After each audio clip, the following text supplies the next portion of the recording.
There are many astronaut stories that are seemingly so impossible to believe, and yet, why not believe them? These people have left this planet and been to outer space, but on that note, some of these stories were seemingly just jokes, and I'll tell you which ones. I'm Liz Malati, your host, and here are your top 10 dark astronaut urban legends that will terrify you, or make you excited about aliens existing, one of the two. But before we dive right into today's video, I have to give a shout out to today's video sponsor, MagellanTV. MagellanTV is a streaming service that showcases documentaries and documentary series. If you're into nature, science, true crime, conspiracy theories, alien documentaries, you name it, MagellanTV has it. Each week, new titles are added, so there will always be something new for you to tune into and watch with a large bowl of popcorn. One of the documentaries that I enjoyed with my subscription is called Confessions of an Alien Abductee. I personally have a thing for aliens and the supernatural, so this one did not disappoint. The documentary gathers a bunch of information that is quite possibly being kept from us in regards to aliens and the outer world. And in the documentary, a large community of people that believe that they have been abducted by aliens were interviewed, and their stories were so interesting. These people's stories seemed so believable that I'm pretty sure after watching this doc, I will never be swayed. They were abducted by aliens, and that's final. Anyways, regardless of what you conclude, this was a fun one to watch. If any of you end up watching this doc, please reach out to me. I love to talk about it with someone. You can actually watch it with this free 1-month subscription link that MagellanTV has given to us to give to all of you. All you have to do is click the link in our description box below. The link can only be used for limited time, so hit that link and enjoy. In our number 10 spot, we have exploding objects. On May 5th, 1981, cosmonauts Vladimir Kovalanik and Viktor Savink were flying over South Africa when an object flew at their ship. The object flew and then exploded. Apparently, Vladimir was doing some gymnastic exercises when he looked through a porthole and saw an object he could not explain. This is a direct quote from Vladimir. "It is impossible to determine distances in space. A small object can appear large and far away and the other way around. Anyway, I saw this object and I called over Victor, and then something happened I could not explain, something impossible according to the laws of physics. The object had this shape,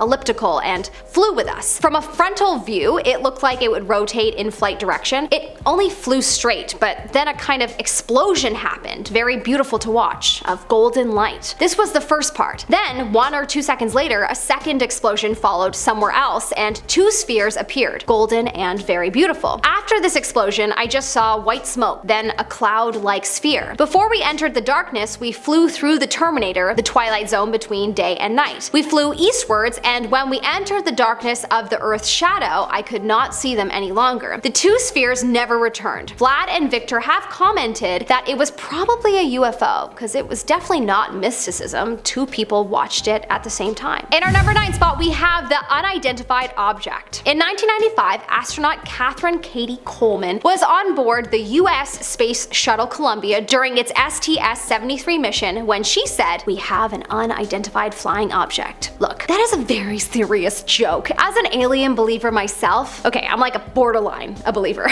But anyways, if I was listening to this and heard her say that, I would freak out and believe it to be true. And so did so many people around the world when they heard her say that. Apparently, she eventually told the world that it was a joke, and I can believe it to be a joke, but I could also believe that perhaps she was told to say that it's a joke because the government doesn't want people to know that aliens are real. Anyways, regardless, we'll never know the real truth anyway. But what do you think? Was she actually joking, or was she told to lie? Leave a comment and tell me your thoughts in the comment section below. In our number 8 spot, we have the Great Wall of China. I had to include this one because it's dark up there in space, so the astronaut was technically dark too, so therefore, this is a dark astronaut urban legend. Just love me. Anyways, while in space, astronaut Yang Liwei wanted to discover whether you could see the Great Wall of China, because as the legend goes, you apparently can see it from space. In fact, the belief is that it is the only man-made structure that is visible. But unfortunately, that is just not true.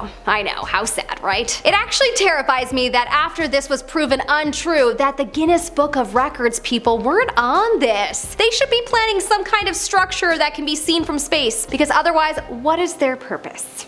tell me. That would be the ultimate record to break and record. In our number 7 spot, we have the flying saucers. This is a story told by cosmonaut Georgi Greco, who witnessed flying saucers while on the Salyut 6 station. Georgi has said, "It all started when I saw the flying saucers and I got scared. I looked out of the Salyut 6 orbital station viewpoint and saw that we were being followed by saucers. They were moving in a clearly defined formation and occasionally flickered with red lights. So I said to my crew commander, Yuri, look!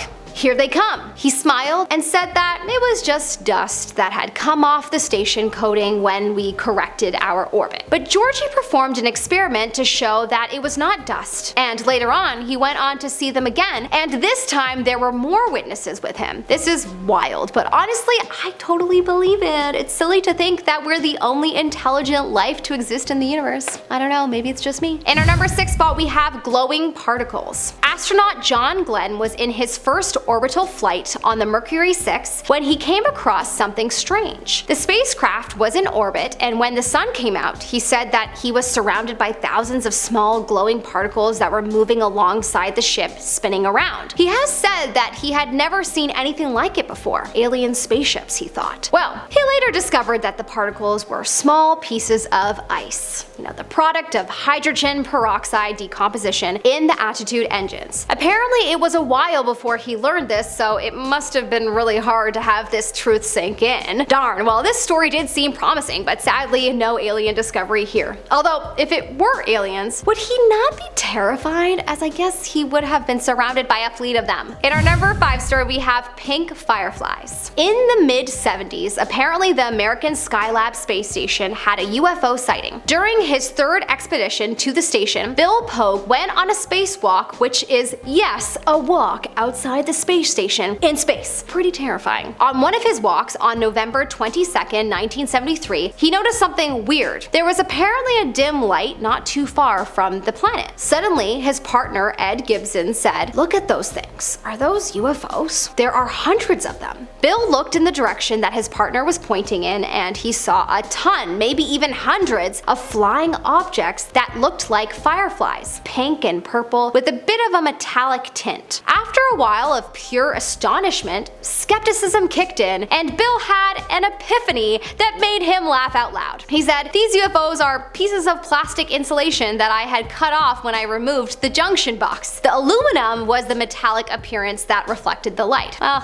darn. Well, it sounds like that was probably for the best because they weren't even inside their spaceship. They could have been blasted into space if it were. In our number 4 spot, we have the moon landing was fake. Okay, this is an urban legend known everywhere around the world, and honestly there's no way to actually prove that it is true or not. All we can do is trust in our government that they're telling us the truth and not lying to us. They never lie, so why would they lie about this? Well, all jokes aside, some people believe that the moon landing was faked in a studio, and the reason, concluded, wouldn't be above a human ego motivating factor. To be able to say that we were the first people to get to the moon in the minds of the world, that would be motivating. At this point, I think a lot of people believe that we have gone to the moon many times, but still there are a lot of people who truly wonder if Neil Armstrong really was the first. Well, unless some footage gets released showing him in a studio, then I'm sure we'll never really know for sure. In our number 3 spot, we have Good Luck, Mr. Gorsky. Astronaut Neil Armstrong, the first man to walk on the moon, famously uttered these words while walking on the moon. "Good luck, Mr. Gorsky." These words had the world in a frenzy trying to figure out who Mr. Gorsky was, and no one was ever able to locate him or figure out who he was. Some thought maybe it was someone on the set of the moon production. Obviously, these people believed that the landing was faked. Some thought it was an alien friend. Apparently, Neil once said that Mr. Gorsky was his neighbor as a child, and his neighbor's wife was shouting at her husband about something intimate, and that he will only get what he wants when the kid next door lands on the moon.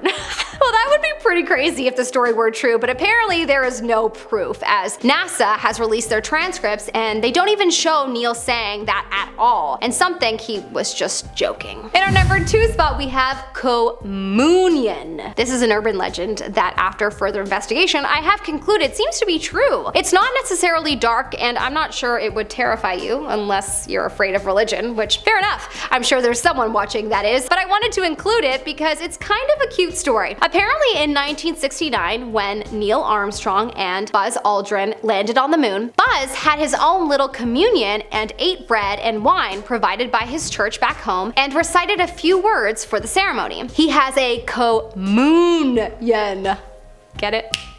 Get it? He didn't recite too much though, because apparently there were some legal issues against NASA when the Apollo 8 crew recited from Genesis years prior. But he thought the symbology of the first food and drink eaten on the moon was interesting though, as it was the food and drink of the son of the person who created the moon and Earth. Interesting, but honestly, the most interesting thing to me here is the fact that I think I just realized who Buzz Lightyear was named after. Mind blown. In our number 1 spot, we have Knocking on Yang's Door. Knock, knock, knocking on Yang's door.